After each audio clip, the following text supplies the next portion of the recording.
Dios les bendiga muchísimo. Sean bienvenidos al estudio de un nuevo libro, que es el libro de Segunda de Samuel. Y vamos a irlo revisando juntos y estamos agradecidos con Dios que nos permitió hasta este lugar llegar y a ir estudiando juntos la Biblia. Y estoy seguro que el continuar con su palabra nos va a seguir dando muchas ilustraciones. Y de manera introductoria a los juegos del poder que se dan en los primeros capítulos de este libro de Segunda de Samuel, vamos a tomar un pasaje en Miqueas, capítulo 3, versos 7 al 8. Dice la Escritura, lo leemos juntos. Y serán avergonzados los profetas y se confundirán los adivinos, y ellos todos cerrarán sus labios, porque no hay respuesta de Dios. Mas yo estoy lleno del poder del Espíritu de Jehová y de juicio y de fuerza para denunciar a Jacob su rebelión y a Israel su pecado. Aquí estamos viendo una ocasión en la cual dos grupos decían tener la gracia de Dios. Estaban por un lado los falsos profetas, que su destino era terminar siendo avergonzados porque no fueron puestos por Dios y porque generaban confusión en otras personas y que en el fondo en realidad lo único que hacían era jugar a los juegos del poder. Y en el otro lado del péndulo estaba Miqueas, que tenía la gracia del cielo porque Dios estaba con él para confrontar en aquello que Dios quería que él hablara y por finalmente ser una herramienta de parte de Dios. Al final, quien decide dónde está la bendición y dónde hubo el fruto no es ni Miqueas ni los falsos profetas, sino finalmente es Dios el que aclara absolutamente todo.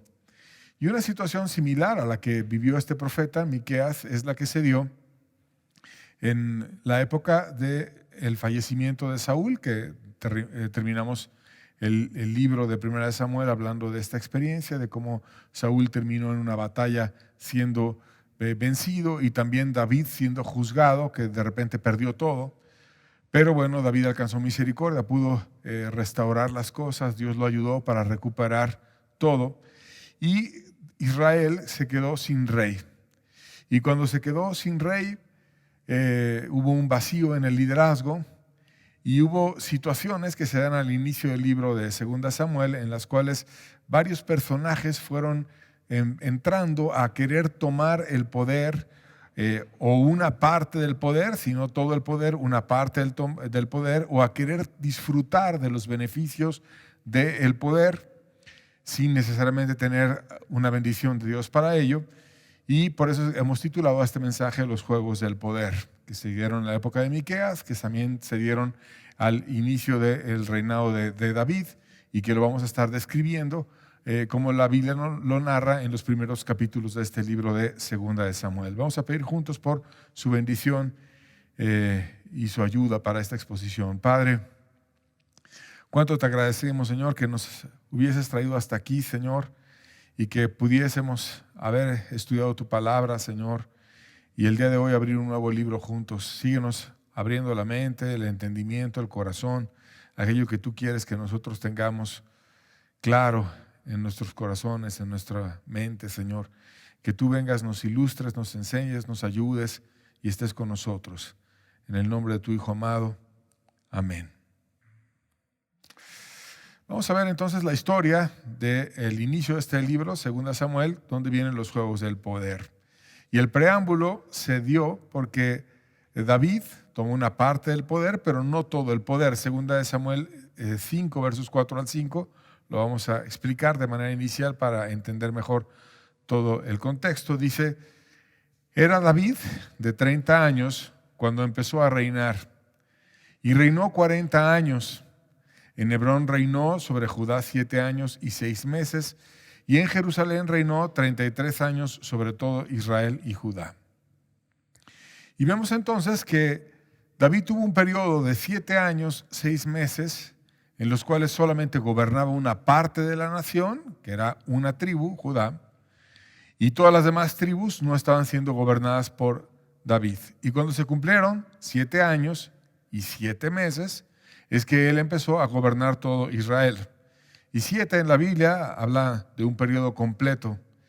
Y al final de cuentas, quien tiene todo en sus manos pues siempre es Dios. Y debemos de buscar tener una dependencia de Él, que es el que puede acomodar todo. Y Él fue quien fue acomodando todo. Pero en lo que llegamos a ese momento, se dieron ciertos eventos de personas que van apareciendo en los capítulos de Segunda de Samuel y van mostrando sus inclinaciones al poder o a utilizar a personas que iban teniendo poder. El primero que vamos a narrar fue el juego del poder que hizo un amalecita, que él buscaba recompensas de David. No tanto que el amalecita quisiera el poder, sino que intentó manipular al que tenía el poder, en este caso David, para obtener beneficios. Y fue un hombre astuto, pero en esa manera de presentarse, tratando de leer las cosas y de actuar de manera simulada, terminó enredándose y le fue para mucho mal. Primero, esa amalecita sondeó el ambiente con David, presentándose como de parte de Israel, para leer la mejor forma de actuar cuando acababa de morir Saúl. Segunda de Samuel, capítulo 1, versos 2 al 4, dice: al tercer día sucedió que vino uno del campamento de Saúl, rotos sus vestidos y tierra sobre su cabeza. Y llegando David, se postró en tierra e hizo reverencia. Y le preguntó David: ¿de dónde vienes? Y él respondió: me he escapado del campamento de Israel. Y David le dijo: ¿qué ha acontecido? Te ruego que me lo digas. Y él le respondió: el pueblo huyó de la batalla, y también muchos del pueblo cayeron y son muertos, y también Saúl y Jonatán su hijo murieron. Había sido una batalla especial, que ya hablamos de ella. Saúl en su arrogancia fue muerto junto con sus hijos. David estuvo a punto de enfrentar a Israel, pero los filisteos lo frenaron. Y Dios le habló a través de los príncipes filisteos y de la ocasión que enfrentó David en una dificultad muy grande, de la cual vino y se recuperó. Pero esa amalecita que estuvo testigo de algunos eventos, aparece como una persona interesada en la recompensa. Una persona que precisamente era como hacían los amalecitas, aprovechaban la debilidad para sacar ventaja de todo. Y dijo una historia que está llena de contradicciones y que quizás le pudo haber salido cuando se la dices a una persona ligera o superficial o que no analiza lo que tú estás diciendo, pero que cuando la vas leyendo detalladamente estaba llena de contradicciones. Empieza presentando un reporte de la situación de la guerra, llega como si fuera un israelita, con dolor, con duelo, y hace reverencia, rotos sus vestidos, tierra en su cabeza, que eran costumbres totalmente que utilizaban los de Israel, y se presenta con respeto hacia con David.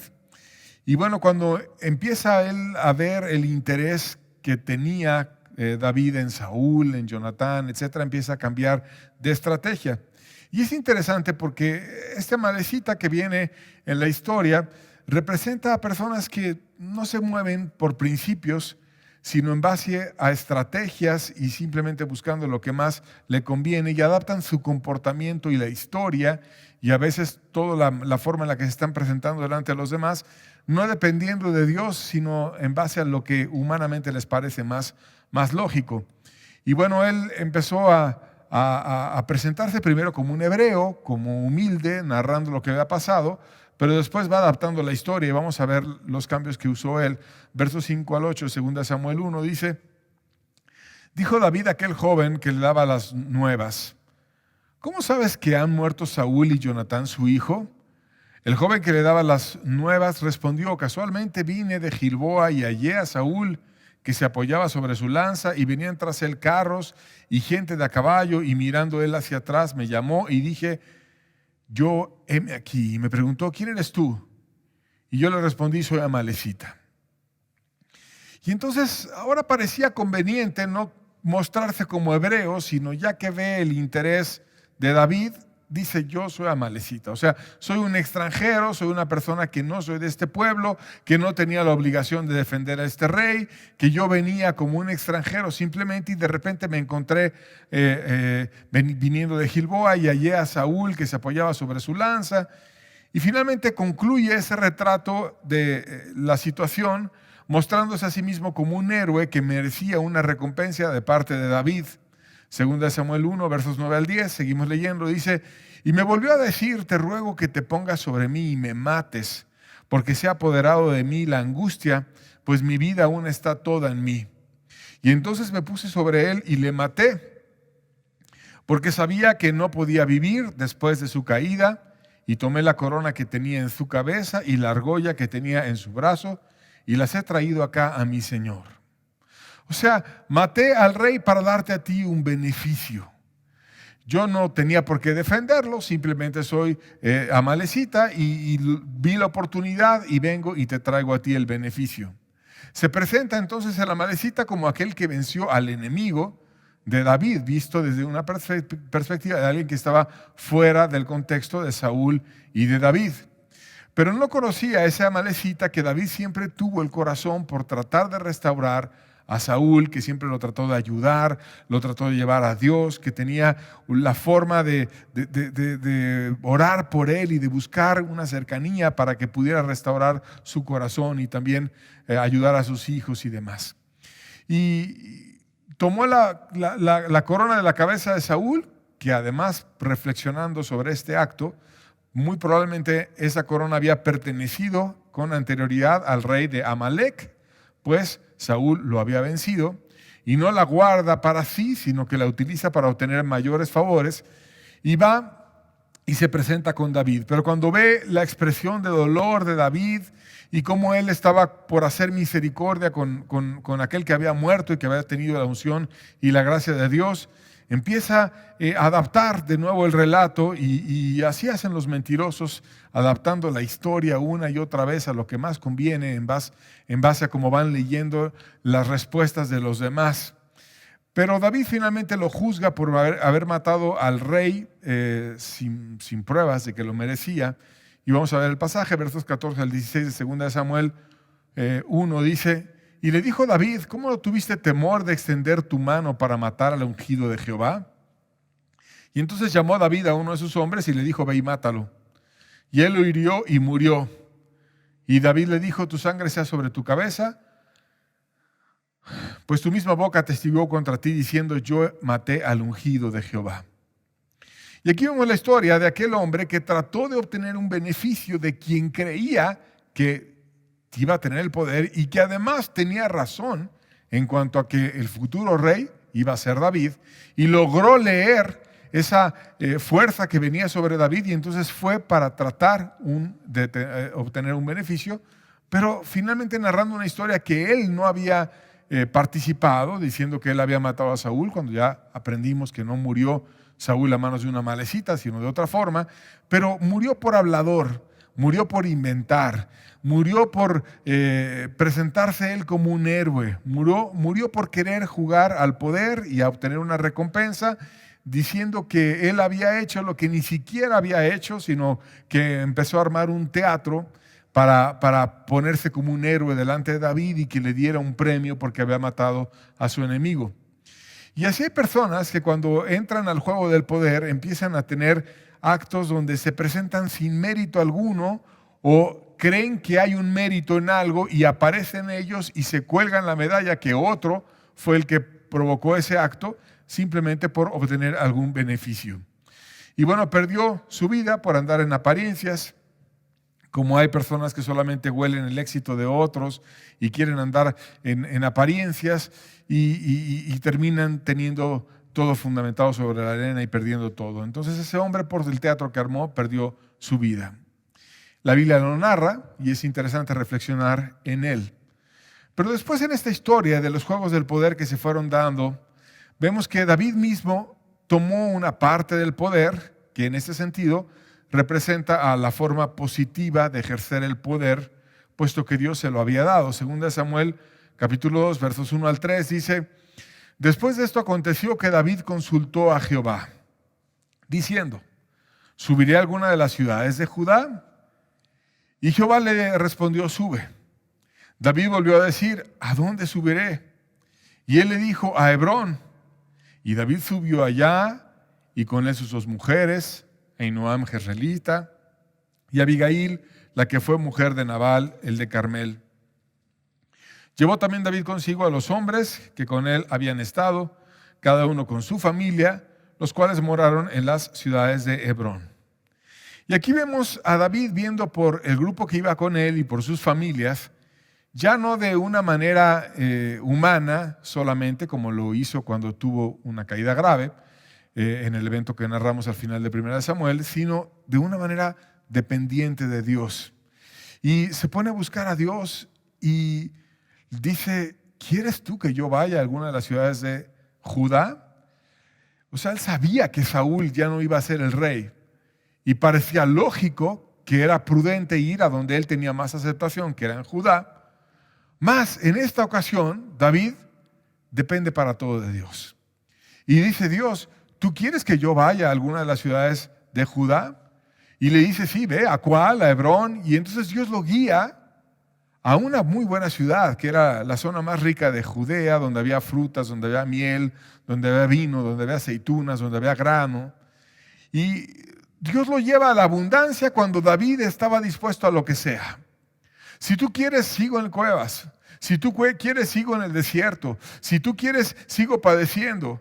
Pero tú fuiste tan fiel y tan bueno que cuando perdí todo esto, tú me permitiste en la humildad que tuve contigo recuperarlo, Señor, que solamente quiero que tú me guíes. Y tú, si tú me lo permites, yo voy a ir a Judá y tú dime a dónde. Y entonces él empieza a tomar el poder porque Dios se lo da. Y esa es la manera adecuada en el pueblo de Dios de tomar el poder. Solamente porque Dios te lo da. Porque a final de cuentas ese poder no es realmente nunca tuyo, sino el verdadero poder es de Dios. Y lo único que puede hacer un líder es dejarle ese poder a Dios y permitir que la gracia de Dios fluya hacia su pueblo. David fue reconocido como líder y comenzó a guiar al pueblo. 2 Samuel 2, versos 4 y después el verso 7 dice, y vinieron los varones de Judá y ungieron ahí a David por rey sobre la casa de Judá. Después el verso 7 dice, como él le habló a los de la casa de Judá, esfuércense pues ahora vuestras manos y sed valientes, pues muerto Saúl vuestro señor, los de la casa de Judá me han ungido por rey sobre ellos. Y aquí vemos cómo cuando Dios da el liderazgo se toma para ejercerse. Y lo primero que hizo David fue motivar al pueblo a ser esforzados, a ir y a decir que debían de esforzarse sus manos, de ser valientes, de no andar en cobardías y de estar de acuerdo a lo que Dios había mandado a través del liderazgo que él había establecido. Debían de ser diligentes, deberían de ser esforzados y empieza a ejercer un pedacito de Israel el liderazgo por parte de David. Pero de pronto aparece otro personaje que fue Abner, en donde entró a tomar una parte importante del poder en Israel. Entró a los juegos del poder. Y la manera en la que este hombre entró es buscando a quien humanamente pudiera justificar delante de los demás que iba a ser rey y que él lo empezara a manipular. Y vamos a verlo en 2 Samuel capítulo 2, versos 8 al 10. Dice la Biblia, pero Abner, hijo de Ner, general del ejército de Saúl, tomó a Isboset, hijo de Saúl, y lo llevó a Manahem, y lo hizo rey sobre Galad, sobre Jesurí, sobre Jezreel, sobre Efraín, sobre Benjamín, sobre todo Israel. De 40 años era Isboset, hijo de Saúl, cuando comenzó a reinar sobre Israel, y reinó 2 años. Solamente los de la casa de Judá siguieron a David. Y aquí viene una parte que debemos de reflexionar. Habla de Abner, hijo de Ner. Ner era un hombre que había sido capitán en los ejércitos de Saúl. Era un hombre de guerra que conocía el liderazgo militar, que había instruido a sus hijos con esos preceptos. Abner era un líder que no se podía legitimar a los ojos de los demás. Así que utiliza un tercero para quedarse con el poder. Y ese tercero, por obviedad, tenía que ser un hijo de Saúl, por la idea humana de que el rey ponía a su hijo y después a su hijo de manera sucesiva. Y pues entonces, como ya no estaba Jonatán y demás, pues el que debía de ser era el siguiente hijo disponible de Saúl, que fue al que tomó, a Is-Boset. Y dice que él gobernó Israel 2 años. Pero vemos que David tardó en llegar a ser rey 7 años y 6 meses gobernó en Judá, y después al mes del 7º año llegó a gobernar en todo Israel. Entonces Is-Boset empezó 2 años, pero los otros 5 años gobernó quien lo puso, que fue Abner, porque Dios reconoce ese liderazgo y dice, mira, él nada más empezó y gobernó 2 años, pero la verdadera cabeza posterior fue Abner. Y Is-Boset, en realidad, cuando tú reflexionas en él, era una persona sin carácter, apocado, que no tenía fuerza, que era alguien como ideal para proponerlo como un líder marioneta, en donde él pues era el más cercano a Saúl y era el que podía justificar que iba a ser el siguiente rey, pero que en realidad iba a ser una marioneta del general, y quien tenía el ejército a su cargo, que era Abner, iba a terminar haciendo lo que Abner dijera. Y muchos como Abner el día de hoy levantan a personas que no están capacitadas para ejercer el liderazgo, sino que en realidad en sus corazones lo que les interesa no es el bien del pueblo, sino tener al grupo a su servicio para perpetuarse en el poder. Y así vemos cómo Is-Boset le gustó entrar al juego del poder, le gustó decir, bueno, si yo voy a ser el nuevo rey, y se alió con Abner para simular que era el rey, pero en realidad hacía todo lo que Abner quería, y al principio sí empezó gobernando, pero después ya era como el secretario de Abner. Y Abner representa ese tipo de líderes que se esconden tras bambalinas, que hacen estrategias humanas, que utilizan a otros como prestanombres para que aparezca él como delante de los demás, como el líder, pero yo sé que soy el que está dirigiendo detrás de él. Nada más va a ser como el oficial, como el formal, como el que era hijo de Saúl, pero en realidad el que está dirigiendo soy yo. Y así pensaba Abner. Y como Abner no fue puesto por Dios, no tenía gracia para hacer crecer a la gente que estaba con él, y eso se vio desde el primer combate. A final de cuentas era el general, pero fíjate lo que pasó en el primer combate entre el grupo de Abner y el grupo de David. 2 Samuel, capítulo 2, versos 11 al 14. Dice la Biblia, y fue el número de los días que David reinó en Hebrón sobre la casa de Judá, 7 años y 6 meses.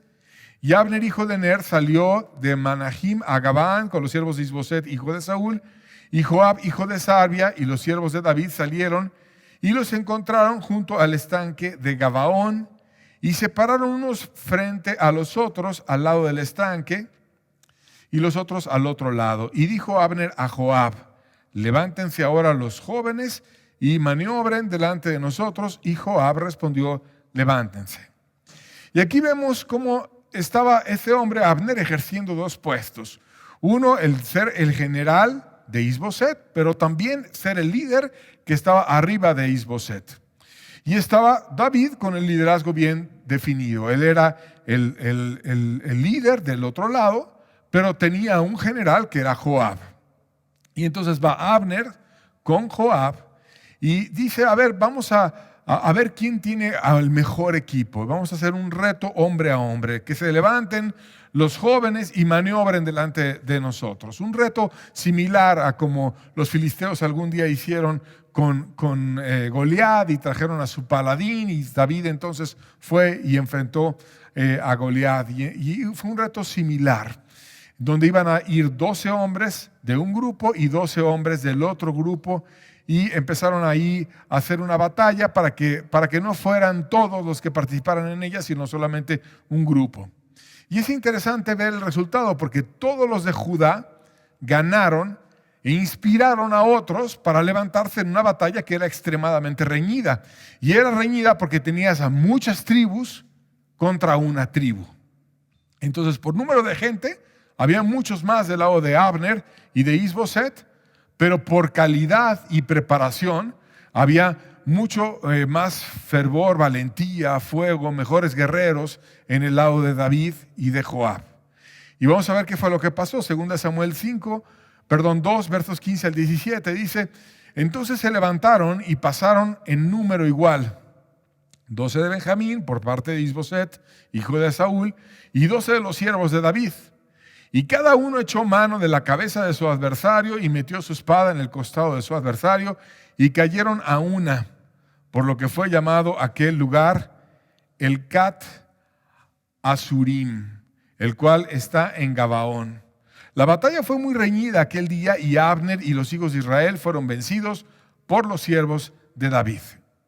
Y aquí vemos la primera batalla entre ambos. Primero ocurrió un encuentro 12 contra 12, y el score final fueron 12-0, y ganaron todos los siervos de David. Y no importaba entonces que fueran pocos los de Judá, sino lo que importaba era que Dios estuviera con los de Judá. Porque Dios no se va como donde está el montón o donde está la mayoría, sino Dios se va donde está un grupo que verdaderamente es humilde y que lo quiere tener a Él por rey y que le interesa: Dios, lo que tú quieras, eso vamos a hacer.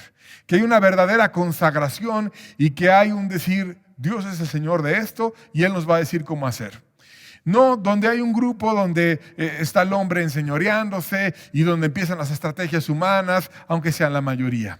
Dios está donde está el grupo que Él puso. Y el conteo de daños fue determinante al final de la batalla. 2 Samuel 2, versos 30 al 31, dice: Joab también volvió de perseguir a Abner, y juntando a todo el pueblo, faltaron de los siervos de David 19 hombres y Asael. Mas los siervos de David hirieron a los de Benjamín, de los de Abner, a 360 hombres, los cuales murieron.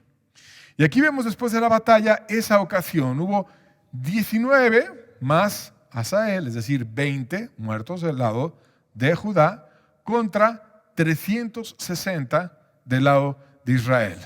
Y si tú divides 360 entre 20, pues fueron 18 veces más eficaces los de Judá en la batalla. A pesar de que tenían menos población, ellos ganaban mucho más. Eran verdaderos buenos guerreros, donde había fe, donde era algo difícil conquistarlos. Y entonces Abner empezó a entender: no va a ser miel sobre hojuelas el ir y conquistar a Judá. Y hubo una larga guerra entre lo que Dios deseaba y los que en la carne se trataban de imponer. Y como siempre, la bendición se daba detrás de el que estaba con Dios. 2 Samuel, capítulo 3, verso 1, dice: hubo una larga guerra entre la casa de Saúl y la casa de David, pero David se iba fortaleciendo y la casa de Saúl se iba debilitando. Y aquí vemos cómo lo importante es con quién está Dios. Y Dios de qué lado está y quién obedece a Dios, porque Dios no participa en los juegos del poder que hacen los seres humanos. Dios es Señor sobre todas las cosas, sobre todas las personas, sobre todos los reinos, y Él es el que pone reyes y el que quita reyes y el que da su bendición al que Él quiere, en base a quien esté verdaderamente humillado con Él. Y entonces hubo una larga guerra con escaramuzas, con encuentros frecuentes, con dificultades, porque se requiere mucho esfuerzo humano para oponerse a lo que Dios decide. Verso 6 de 2 Samuel 3 dice: como había guerra entre la casa de Saúl y la de David, aconteció que Abner se esforzaba por la casa de Saúl. Y aquí vemos cómo estaba ese hombre Abner esforzándose, realmente pensaba, realmente metía todo su esfuerzo, trataba de capacitar a las personas mejor para la guerra y ponía mucho esfuerzo humano por la casa de Saúl. La casa de Saúl, ¿quién era? La casa de Saúl era Isboset, que era el rey marioneta, que había puesto a Abner sin carácter para que tratara de ser rey. Pero como no estaba preparado para ser rey, se esforzaba y le costaba mucho trabajo mantener a la casa de Saúl en su lugar. Y eso pasa cuando alguien, un grupo, una persona, como en este caso Abner, trataba de mantener a un líder que no es un verdadero líder puesto por Dios en un lugar para el cual Dios no lo llama. Es como tratar de justificar lo injustificable. El líder se equivoca, tienes que andar defendiéndolo, tienes que andarlo cubriendo. Y el que tiene la gracia la tiene y se le nota, y el que no tiene la gracia, como una marioneta que fue puesta para ser manipulado, pues es cansado andarle siempre diciéndole, no, ahora hazle por acá, ahora hazle por allá. No, no te preocupes porque mira, se equivocó por esto, pero mira, vamos a dar una oportunidad, esto y lo otro. Y era algo cansado estar sosteniendo a la casa de Saúl. Y como le salía caro, dio un paso para tener con más formalidad el poder totalmente a Abner. 2 Samuel 3, versos 7 al 8 dice: y había tenido Saúl una concubina que se llamaba Rispa, hija de Aja. Y dijo Isboset a Abner: ¿por qué te has llegado a la concubina de mi padre? Y se enojó Abner en gran manera por las palabras de Isboset. Y dijo: ¿soy yo cabeza de perro que pertenezca a Judá? Yo he hecho hoy misericordia con la casa de Saúl tu padre, con tus hermanos y con tus amigos. Y no te he entregado en mano de David, y tú me haces hoy cargo del pecado de esta mujer. Aquí vemos un pasaje que parece extraño, pero que revela mucho el corazón de Abner y de Isboset. La estrategia de Abner era dar la imagen de quien ya estaba ejerciendo todo el poder y ahora tenía hasta la pareja de la que había sido mujer de Saúl. Y pues ya tenía a la que la nación veía como una reina, como una mujer importante, y ahora estaba con Abner. Pues empezaba a generar una imagen que no le gustó a Isboset y le reclama. Y le dice: ¿por qué tú estás con la pareja de mi padre? Estás dando un paso más para desplazarme. Y le contesta de una manera muy agresiva a Abner, como un religioso duro que en su soberbia no aceptaba nada. Se enojó en gran manera, dice el pasaje.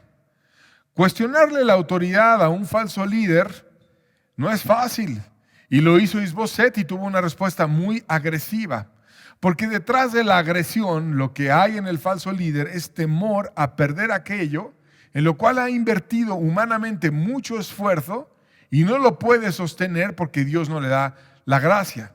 Y entonces de una manera agresiva dice: soy yo, cabeza de perro que pertenezca a Judá, con una manera soberbia y despectiva de dirigirse a otros, como si Judá estuviera apóstata o como si él estuviera del lado de la verdad.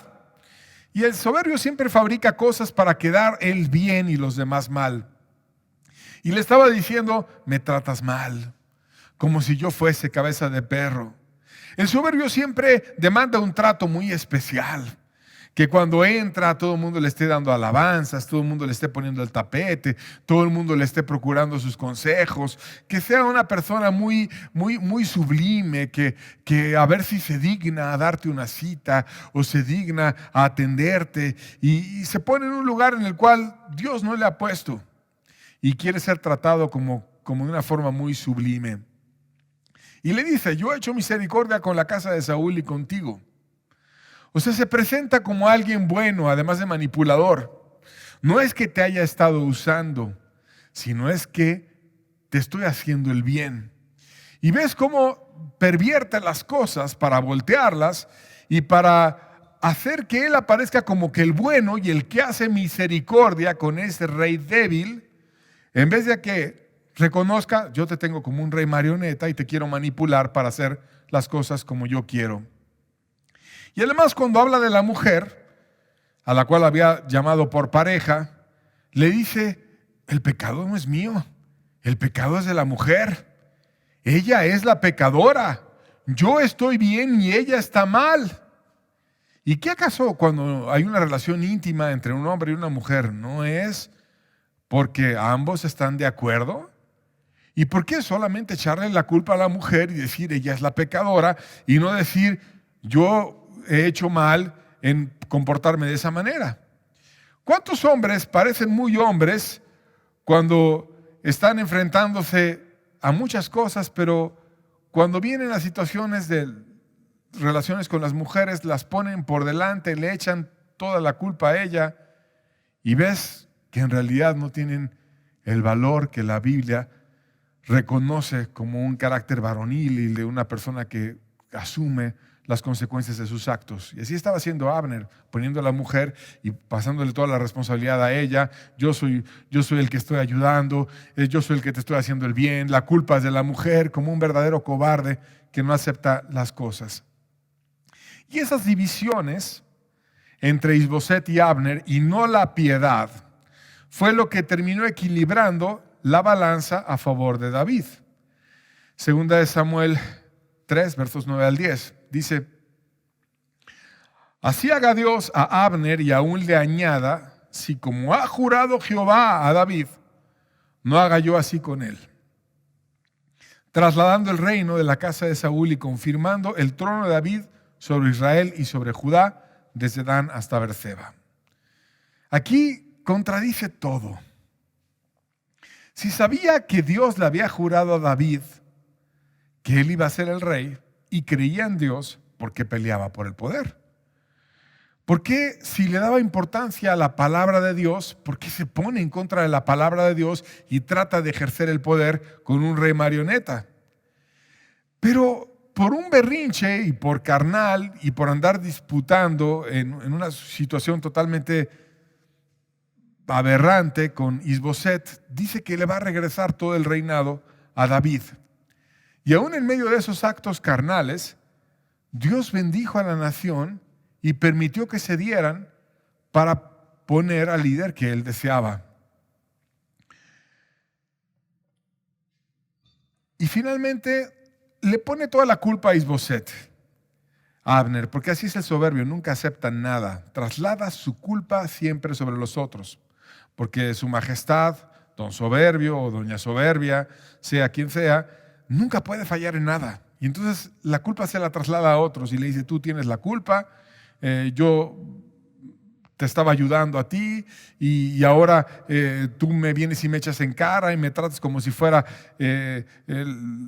una parte de un perro y cabeza de perro de Judá, y empieza así a victimizarse y a justificarse, a echarle la culpa a la mujer con la cual había tenido intimidad, y de una manera totalmente desviada, dura y soberbia, pero con un lenguaje religioso. Y eso es lo que hace a veces difícil juzgar a este tipo de personas, porque no es ver solamente el lenguaje y qué tanto hablan de Dios, sino los actos y las cuestiones que hay realmente en sus corazones y en sus obras, porque la Biblia dice que debemos de ver los frutos y los hechos de las personas. Isboset no pudo hacer nada en contra de Abner, que se estaba poniendo de una manera rebelde, y la Biblia nos dice también qué había en Isboset. Segunda Samuel 3, versos 11 al 12, dice: él no pudo responder palabra a Abner porque le temía. Entonces envió a Abner mensajeros a David de su parte, diciendo: ¿de quién es la tierra? Y que le dijesen: haz pacto conmigo, y aquí mi mano estará contigo para volver a ti todo Israel. Fue el fin de una relación entre Isboset y Abner. ¿Y por qué Isboset no hizo nada cuando su general se le rebelaba? Porque le temía. Y ahora Abner le estaba regresando el poder a David. Pero cuando lo regresa citando profecías de una manera religiosa, entendiendo que aquel rey que a él había puesto como marioneta no lo iba a poder enfrentar, y lo regresa con astucia. Segunda Samuel 3, versos 17 al 18, dice: y habló Abner con los ancianos de Israel diciendo: hace ya tiempo que procurabais que David fuese rey sobre vosotros. Ahora pues hacedlo, porque Jehová ha hablado a David diciendo: por la mano de mi siervo David libraré a mi pueblo Israel de mano de los filisteos y de mano de todos sus enemigos. O sea, empieza a citar profecías. Ahora el religioso cita profecías. Una persona que tenía una vida inmoral empieza a citarlas y además le cita conveniencias. Ustedes mismos lo querían. Y vemos un Abner que empieza a hablarle a la gente que anhelaba un cambio de liderazgo y lo sabía, y apela a todo aquello mostrándoles un beneficio de traer a David. Dice: van a venir liberación de los filisteos y va a ser por mano de él. Y empieza a utilizar argumentos fuertes y contundentes que no fueron refutados para regresar el reino a David. El pueblo fue quien terminó realizando el cambio de liderazgo. Hubo una ocasión en la que Abner murió, y lo vamos a hablar más detalladamente en otra enseñanza sobre las causas de su muerte, pero le salió caro a Abner entrar al juego del poder sin que Dios lo llamara. Y ahora que él había muerto, el pueblo estaba solamente con Isboset, se quedó con un líder totalmente marioneta que no tenía a su hombre fuerte para poder dirigir, y se le estaba cayendo absolutamente todo. Vamos a ver un pasaje que lo revela, 2 Samuel capítulo 4, verso 1, dice: luego que oyó el hijo de Saúl que Abner había sido muerto en Hebrón, las manos se le debilitaron y fue atemorizado todo Israel. Y aquí vemos como el rey Isboset estaba lleno de miedo porque su fuerza y su capacidad no venía de que Dios lo hubiera puesto a él, sino venía de Abner, y entonces estaba lleno de miedo, y todo Israel también tenía miedo porque no podían tomar carácter de un líder apocado, caído, sin fuerza, sin gracia. Como Alejandro Magno alguna vez dijo: no tengo miedo de un ejército de leones dirigidos por una oveja, porque si finalmente, piénsalo, si son un ejército de leones, pero una oveja muy calmada los dirige, no te van a hacer nada. Y dijo después: tengo miedo de un ejército de ovejas dirigidos por un león, porque si son ovejas y no tienen el carácter y tienen un león delante, se les va a cambiar el corazón y se van a hacer leones también. Pero aquí ninguno de ellos era león, ni Isboset era león, ni el pueblo era león, sino tenían un corazón así apocado, debilitado, atemorizado, y por lo tanto no había forma en la que ellos pudieran retener el poder. Los mismos amigos del rey lo terminaron traicionando y matando, y fueron después con David para buscar una recompensa, los amigos de Isboset. 2 Samuel 4, versos 2, 7 y 8 dice: y el hijo de Saúl tenía 2 hombres, capitanes de bandas de merodeadores. El nombre de uno era Baana y el nombre de otro Recab, hijos de Rimón Beerotita, de los hijos de Benjamín, porque Beerot era también contado con Benjamín. Más adelante, en el verso 7, dice: cuando entraron en la casa donde Isboset dormía, sobre su lecho, en su cámara, lo hirieron y lo mataron, y le cortaron la cabeza. Habiéndola tomado, caminaron toda la noche por el camino de el Arabá, y trajeron la cabeza de Isboset a David en Hebrón, y dijeron al rey: he aquí la cabeza de Isboset, hijo de Saúl, tu enemigo, que procuraba matarte.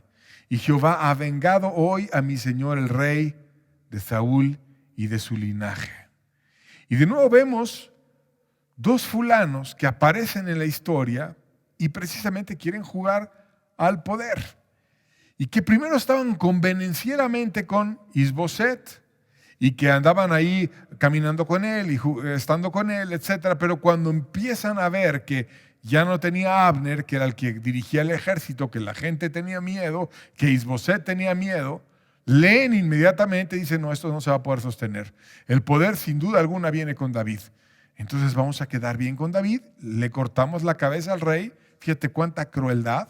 Lo usan hasta donde pueden, y ya que no le pueden sacar más jugo, pues entonces le cortan la cabeza y se la llevamos a David, y así nos va a dar premios y nos va a condecorar por haber matado a su enemigo.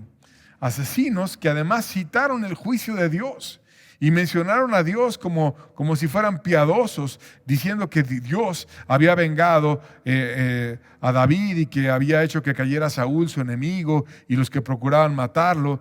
Y así es el religioso: mezcla mucho a Dios, habla de profecías, habla con soberbia, habla de juicios, pero en realidad tiene un corazón torcido y sucio e incorrecto. David juzgó a estos seguidores simulados. 2 Samuel 4, verso 12, dice: entonces David ordenó a sus servidores, y ellos los mataron, y les cortaron las manos y los pies, y los colgaron sobre el estanque en Hebrón. Luego tomaron la cabeza de Isboset y la enterraron en el sepulcro de Abner en Hebrón. Hicieron con ellos como ellos habían hecho con Isboset. Y les pasó algo similar a como ocurrió con el amalecita. Su final fue la muerte, queriendo entrar al juego del poder para obtener algún beneficio, porque actuaron en base a astucias humanas y no en base a la guianza de Dios. Finalmente los ancianos y el resto de las tribus de Israel hicieron a David rey y dieron un mensaje de unidad reconociendo el fruto que había habido en David. Segunda de Samuel 5, versos 1 al 3 dice: vinieron todas las tribus de Israel a David en Hebrón y hablaron diciendo: henos aquí, hueso tuyo y carne tuya somos. Y aún antes de ahora, cuando Saúl reinaba sobre nosotros, eras tú quien sacabas a Israel a la guerra y lo volvías a traer. Además, Jehová te ha dicho: tú apacentarás a mi pueblo Israel, y tú serás príncipe sobre Israel. Vinieron pues todos los ancianos de Israel al rey de Hebrón, y el rey David hizo pacto con ellos en Hebrón delante de Jehová, y ungieron a David por rey sobre Israel. Citaron pues a Dios, citaron que eran pueblo de Dios, que eran una misma familia, y citaron frases que tenían que ver con la unidad, y ellos mismos escogieron a David por rey. Y con el cambio de liderazgo que se dio porque el pueblo reaccionó y reconoció el liderazgo en David, otras naciones abrieron los ojos para que vieran lo que pasaba en Israel.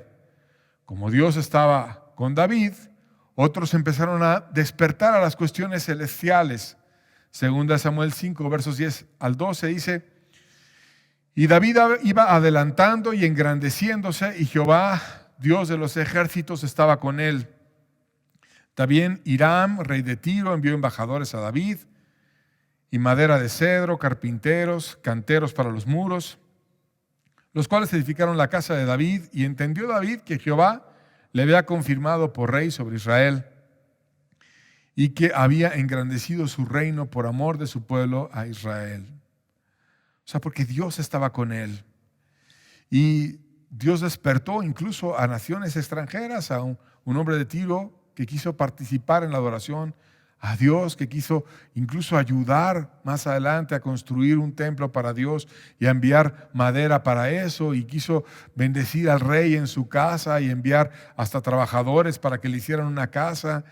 Y otras naciones empezaron a ver lo que pasaba en Israel y a buscar acercarse a entender esas situaciones de adoración y de bendición que solamente con Dios se pueden dar. Dios empezó a bendecir a Israel a través de ese nuevo liderazgo y lo cambió de ser una nación que estaba perdiendo a ser una nación que era una nación ganadora. Los enemigos que el liderazgo anterior no habían podido ser conquistados fueron vencidos. Segunda de Samuel 5, versos 18 al 20 dice la Biblia: vinieron los filisteos y se extendieron por el valle de Refaim. Entonces consultó David a Jehová diciendo: ¿iré contra los filisteos? ¿Los entregarás en mi mano? Y Jehová respondió a David: ve, porque ciertamente entregaré a los filisteos en tu mano. Y vino David a Baal Perasim, y ahí los venció David, y dijo: quebrantó Jehová a mis enemigos delante de mí como corriente impetuosa. Por eso llamó el nombre de aquel lugar Baal Perasim. Quien hace la diferencia en las batallas es Dios. David consultó a Dios porque a sí mismo no se consideraba como el verdadero líder, sino como un capitán, quien era dirigido por alguien superior, que era Dios. Y un líder puesto por Dios no se siente líder él mismo, sino se siente un siervo de Dios, y un siervo que finalmente solamente está expectante a aquello que Dios quiere para el grupo que lidera en las cuestiones espirituales. Porque quien es superior es Dios y quien dirige a la iglesia es Dios. Y con toda esta historia que Dios nos deja en su palabra, Dios nos está enseñando algo muy importante. La iglesia tiene la responsabilidad de colocar en el liderazgo a quienes Dios desea. No a quienes jueguen al poder, sino a quienes califiquen para hacer aquello a lo cual Dios los ha llamado. La iglesia no puede evadir esta responsabilidad, pues de otra manera, si la evade, va a venir un liderazgo de quienes Dios no quiere, todo se va a terminar leudando y la iglesia va a dejar de ser iglesia. Dios nos llama a tener en la mente clara una evaluación de quién es un líder que realmente está puesto por Dios y quién es una persona que está jugando al poder. Y nos deja historias como esas que vimos en el libro de 2 Samuel de quienes jugaron al poder y terminaron perdiendo y terminaron enredando al pueblo. Y hubo personas muertas en batallas y hubo crisis y falta de fruto hasta que vino el liderazgo que Dios quería que llegara. Un verdadero liderazgo es resultado de una carga de amor por el pueblo y debe de ser puesto por Dios. Mateo 9, versos 36 al 38 dice: al ver las multitudes tuvo compasión de ellas porque estaban desamparados y dispersos como ovejas que no tenían pastor. Entonces dijo a sus discípulos: a la verdad la mies es mucha, mas los obreros pocos. Rogad pues al Señor de la mies que envíe obreros a su mies. Jesús era un verdadero líder. Y aquí vemos porque Él era un verdadero líder. Tenía compasión por el pueblo. Y como tenía compasión por el pueblo y amaba al pueblo, quería formar a otros líderes que tuvieran el amor que Él tenía por el pueblo. Y con sus discípulos compartía esa carga. Hay una multitud y hay ovejas dispersas que no tienen pastor. Roguemos al Señor de la mies, al Padre, que Él envíe obreros a su mies. ¿Quién es el verdadero Señor de la iglesia? Dios. A Él le vamos a rogar que Él sea el que envíe líderes, no aquellos que vengan en la carne, en los juegos del poder, en las estrategias humanas, aquellos que se dejen ser usados como marionetas por otros que tienen mucho deseo de poder y empiezan a usar a personas ineptas para que le den el poder a ellos y gobiernan tras bambalinas. No, roguemos a Dios para el que sea Él quien venga y ponga todo esto en orden y levante un liderazgo que ordene las cosas. Roguemos a Dios que levante obreros y líderes. Un grupo en donde el liderazgo sea puesto por Dios. Y toda iglesia debe de orar para que su liderazgo sea puesto por Dios. Y sea Dios quien decida, quien establezca y quien dé la bendición en todo. Cuando Dios pone el liderazgo, lo hace para llevar a todo ser humano a Cristo y no al hombre. Romanos 1, versos 4 al 6 dice que fue declarado Hijo de Dios con poder, según el Espíritu de santidad, por la resurrección entre los muertos y por quien recibimos la gracia y el apostolado para la obediencia a la fe en todas las naciones por amor de su nombre, entre las cuales estáis también vosotros, llamados a ser de Jesucristo. O sea, cualquier ministro verdadero viene y motiva la obediencia en la fe en todas las naciones y va y publica que todo ser que escuche ese poder y esa gracia que viene de Dios y para la cual el Espíritu Santo mismo es enviado y para la cual incluso Cristo fue resucitado y dio testimonio de que hay un poder real y una vida nueva que Él puede traer. Pero ¿para qué es todo esto? Para que todo ser humano sea llamado a ser de Jesucristo. No sea llamado a ser de un líder, no sea llamado a ser de un hombre, no sea llamado a ser como el secretario, el que sigue a un hombre, el líder, pastor, ministro, lo que sea. Eso no sirve. Somos llamados a ser de Jesucristo. Y todo verdadero líder llama a los seres humanos no a su servicio, sino al servicio de Cristo, proclamando con poder y con la ayuda del Espíritu Santo aquel que le dio gracia para hablar de la resurrección y de los favores de Dios que vienen para todo ser humano que quiere ser humilde.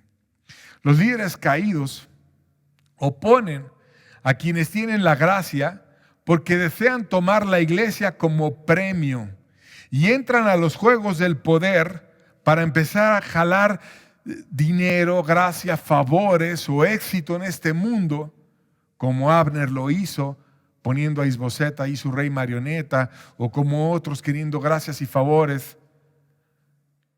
Y tristemente eso se dio muchas veces en la historia. Aún en el Nuevo Testamento aparece un nuevo personaje que tenía la misma característica. Y el apóstol Juan lo hace ver a todos. En tercera de Juan, la tercera carta de Juan, capítulo 1, versos 9 al 10, dice: yo he escrito a la iglesia, pero Diótrefes, al cual le gusta tener el primer lugar entre ellos, no nos recibe.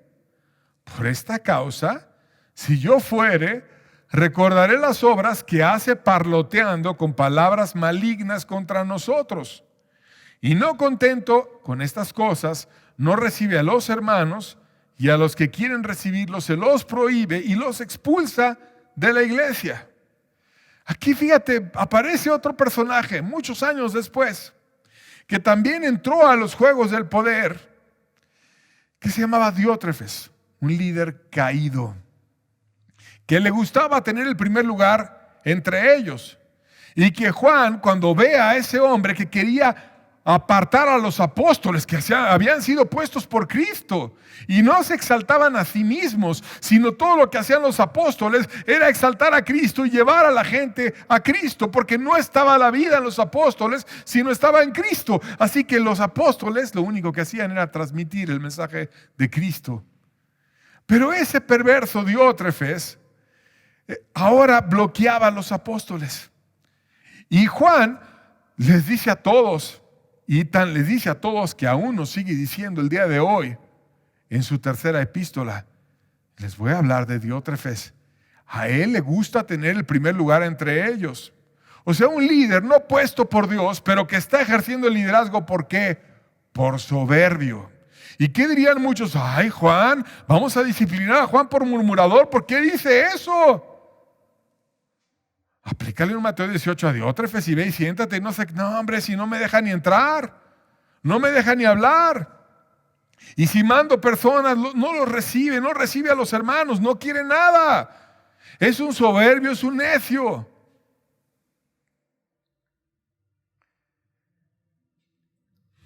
Corta la comunicación con quien tiene la gracia. No nos recibe. Y te prohíbe recibir la verdad. Y cuando te empiezan a prohibir recibir la verdad, como hacía Diótrefes, todo empieza con presión, no los oigas, y empieza a ejercer el control humano para que solamente se quede Diótrefes con el poder. ¿Qué más hacía Diótrefes? Ponía disciplinas. Porque dice el pasaje que expulsaba de la iglesia a quienes querían oír la verdad. Si las personas no te hacen caso, empieza a ser una guerra velada, así bajita la mano contra ellos, y te empieza a decir: no, ya no eres suficientemente espiritual, no, ya tú ya no vas a estar con nosotros, no, tú ya no puedes venir a tal reunión. Y empieza con un celo falso, aplicando disciplinas que no debían de ser, porque lo importante no es oír lo que Dios quiere para nosotros. Y que además en ese caso era clarísimo, Dios mismo había dejado apóstoles a través de quienes Él transmitía su mensaje. Y qué bueno si nos visita Juan, que bienvenido sea Juan. Y si nos mandó una carta Juan, el que estaba recostado en el pecho de Cristo, vamos a leerla porque Cristo dejó a Juan para llevarnos a Cristo. Pero no, Diótrefes, no. A él le gustaba frenar, a mí nada más hoy es lo mío. Tú no te conectes con Juan, tú no vayas con nadie más, tú solamente quédate conmigo. Si yo fuere, decía el apóstol, les voy a recordar las cosas que hace. Era anciano, no era fácil que él fuera, el apóstol Juan, pero le escribe a Gayo en la tercera epístola para decirle su opinión. Si yo como apóstol lo haría, si yo fuera Gayo pensaría: pues ¿por qué yo no lo voy a hacer? Si el apóstol me dice, yo cuando fuera recordaré las cosas que hace, ¿por qué yo que recibí la carta no las voy a recordar y me voy a poner a cerrar las cosas a favor de la verdad? Para algo le mandó la carta a Gayo.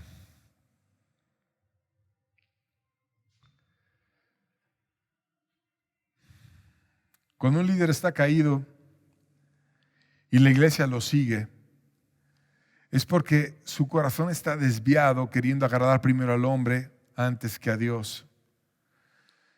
Veamos el caso de Galacia. Gálatas capítulo 1, versos 9 al 10 dice: como antes hemos dicho, también ahora lo repito. Si alguno os predica diferente evangelio del que habéis oído, sea anatema. Pues, ¿busco ahora el favor de los hombres o el de Dios? ¿O trato de agradar a los hombres? Pues si todavía agradara a los hombres, no sería siervo de Cristo. O sea, aquí estaba Pablo en otro contexto con la iglesia de Galacia, diciéndole cómo puede ser que si alguien viene y te predica un evangelio diferente, tú estés ahí oyéndolo, no debe de ser. Y les toca el corazón y les dice: tú buscas el favor de los hombres, pero cuando buscas el favor de los hombres pierdes el favor de Dios. Y nosotros debemos de buscar agradar a Dios. Y si se ofende quien se ofenda, ¿qué importa? Y si no les gusta, pues es su problema. Pero a mí primero me gusta agradar a Dios y voy a ser de Dios. Y Pablo les decía a esos de Galacia: que buscas el favor de los hombres o el de Dios. O tratas de agradar a los hombres, porque muchos dicen: ay no, ¿cómo le voy a decir a Diótrefes eso? Pues como se empezaba a imponer en la carne, o se empezaba a poner así de una manera muy agresiva, como hablan: el pecado de esa mujer, etcétera. Como los que juegan al juego del poder. Les gusta presionar, les gusta meter cuestiones psicológicas para meter a las personas en presión, para ejercer el poder a través del miedo, o de la opresión, o de las disciplinas, o de puros actos humanos carnales, que son los juegos del poder. Pero el que siempre va a ganar en todo esto es Dios.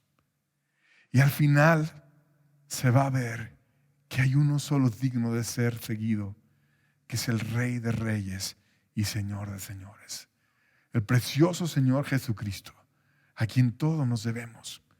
Y si alguien se desvía de seguirlo a Él, dejemos a esa persona y sigamos nosotros a Cristo, porque Él nos quiere bendecir. Es peligroso quedarse con estructuras que no están puestas por Dios, porque Dios no trabaja con quienes Él no puso.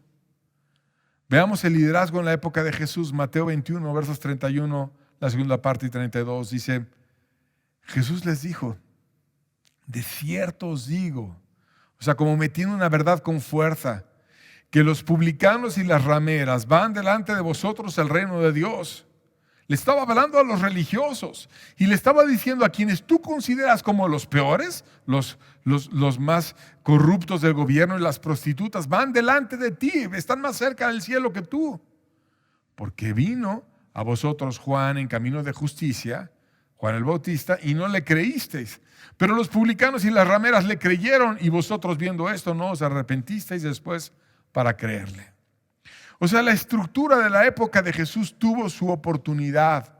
Y su oportunidad es con un predicador que Dios llamó, que era Juan el Bautista, y que los llamó a una vida cambiada de corazón en esencia. Y que cuando él estaba bautizando, los de esa estructura religiosa llegaban ahí, porque todo el pueblo tenía a Juan por profeta y querían bautizarse, pero Juan no recibía a cualquiera si no tenía las características. Y les decía: ustedes son una generación de víboras, ustedes no quieren cambiar en el fondo sus corazones. No es porque tengas la apariencia, es porque tengas la esencia. ¿Y cuál es la esencia? Que el nuevo líder real es Dios. El líder real es aquel a quien vamos a seguir y por quien vamos a vivir, que es Dios. Que el liderazgo de tu vida se lo des a Él y que seas de Él, y lo que Él quiera de ti, así va a ser. Pero como ellos no quisieron eso, no quisieron cambiar su corazón y ser ahora de Dios, ahora Jesucristo les decía: mira, estás tan lejos del cielo que los publicanos y las rameras, que ellos sí oyeron el mensaje de Dios, van mucho antes que tú. O sea, esta estructura no sirve. No sirve. Y tan no sirve que Dios la cambió por completo, esa estructura religiosa. La Biblia nos enseña por todas partes que Dios no trabaja con estructuras que Él no puso. Por lo tanto, si entiendes el mensaje, busca una estructura que Dios haya puesto. El amor a la estructura caída es tan fuerte que por ella persiguieron a los hombres de Dios y mataron al Salvador. Mateo 21, versos 35 al 39, dice: mas los labradores, tomando a los siervos, a uno golpearon, a otro mataron y a otro apedrearon. Envió de nuevo otros siervos más que los primeros e hicieron con ellos de la misma manera. Finalmente les envió a su hijo diciendo: tendrán respeto a mi hijo. Mas los labradores, cuando vieron al hijo, dijeron entre sí: este es el heredero, venid, matémosle y apoderémonos de su heredad. Y tomándole, le echaron fuera de la viña y le mataron. Y aquí vemos cómo los religiosos son extremadamente duros, con golpes, con agresividad, con todo menos con humildad, poniéndose en la carne y tomando una estructura para la cual Dios no los había llamado. E incluso ellos se dieron cuenta que Cristo era el Hijo. Y Dios pensaba: tendrán respeto a mi Hijo, porque a los primeros que yo mandé, los golpearon, los mataron, los apedrearon. Mas de mi Hijo tendrán respeto. Y ellos entendieron que era el Hijo, esto es, entendieron que verdaderamente Cristo era el Mesías. Pero dijeron: matémosle, vamos a quitar al Hijo, lo matamos y nos apoderamos de la heredad. Lo echaron de la viña y le mataron. ¿Por qué Cristo fue muerto? Por líderes duros religiosos que querían el hueso para ellos, quisieron expulsar a Cristo mismo con tal de no tener a Cristo y ser ellos el centro. Hay que tener mucho cuidado de un líder falso que venga y se establezca a él, que te prohíba, que te discipline, que se sienta muy importante, que empieza a inventar historias y excusas y se cierre para solamente él estar en el centro de todo. Porque así hicieron ellos y hasta Cristo mismo quitaron, entre comillas, en un esfuerzo humano, y lo terminaron matando. Mas Dios lo levantó de los muertos y dio testimonio de que Él era Rey de Reyes, Señor de señores, dueño de la vida, y que la muerte no lo podía contener, pues Él mismo es el autor de la vida. Y terminaron perdiendo en los juegos del poder. ¿Qué hacemos entonces? Ponerle atención a las verdades bíblicas que dicen que el poder es adictivo, que es peligroso. La Biblia es nuestra antorcha que alumbra en medio de un lugar oscuro. Y no participar en un sentido espiritual con quienes no fueron puestos por Dios, sino aprender lo que la Biblia nos enseña de quienes toman el poder en la carne y buscar a quien Dios escogió para escuchar a través de esos canales su verdad. Finalmente concluyo con Efesios 1, versos 20 al 23, explicando que el poder está en Cristo y la iglesia estará bendecida cuando Cristo es el centro. Dice: la cual operó en Cristo, resucitándole de los muertos y sentándole a su diestra en lugares celestiales, sobre todo principado y autoridad y poder y señorío, y sobre todo nombre que se nombra no solo en este siglo, sino también en el venidero. Y sometió todas las cosas bajo sus pies y lo dio por cabeza sobre todas las cosas a la iglesia, la cual es su cuerpo, la plenitud de aquel que todo lo llena en todo. Cristo está encima de todo. Él está encima de todo principado, autoridad, poder y señorío. Y en un sentido espiritual, cuando estemos hablando de una cuestión eclesial, debemos estar seguros que Cristo es el centro de ese lugar. Porque la iglesia está llamada a ser el cuerpo de Cristo, o sea, la plenitud de Cristo, aquel que todo lo llena en todo. Que Cristo es capaz de llenar los corazones en todo. Que Cristo es capaz de traer fervor y que no exista esas expresiones de carestías que hablé con un hombre, con otro, y ¿qué importan los hombres? Lo importante es que Cristo esté llenando plenamente cada corazón. Y que la plenitud de Cristo llegue a todos en la iglesia. Porque Él es arriba de todos. Y no hay principado, ni autoridad, ni nada que se compare a Él. Por lo tanto, Él debe ser quien guíe la iglesia. A Él debemos escuchar, a Él nos debemos. Y si somos el cuerpo de Cristo, debe latir nuestro corazón por lo que a Él le late el suyo. Debemos abrazar como Él abrazaría. Debemos de hablar como Él hablaría. Debemos de amar como Él amaría. Y la única manera de hacer esto eficaz en nosotros es que estemos en la estructura que Él puso y buscando y aprendiendo de Él como Él lo desea. Cristo en nosotros, la esperanza de gloria. Estemos seguros de caminar con aquellos que caminan con Cristo y seamos de Cristo, que es el centro de la verdadera iglesia. Dios les bendiga. Estamos despedidos. Que tengan buena tarde.